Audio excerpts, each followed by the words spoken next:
So in this Freecash tutorial video, I am going to be showing you guys how to make $1,646 or $1,646 by playing an iPhone game here on Freecash. So once Freecash is opened up, I want you guys to go to the bottom left and press Earn.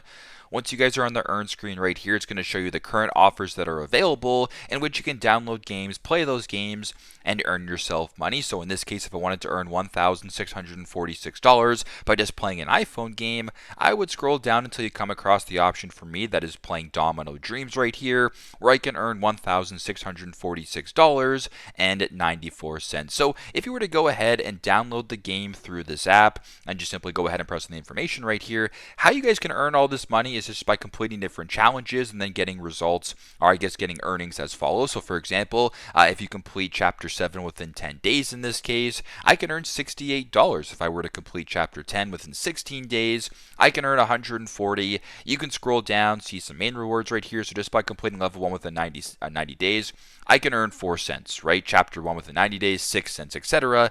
You can keep going, earning different amounts, and in total, if you were to go ahead and complete everything right here, you can earn a maximum, in this case, of $1,646. So once again, press on where it says play and earn, download the app, and play Domino Dreams in this case, if you want to earn a bunch of money by playing an iPhone game. So pretty simple, pretty straightforward, but that's how you guys can make $1,646 playing an iPhone game here on Freecash. Thanks again for watching, and I hope this video helps.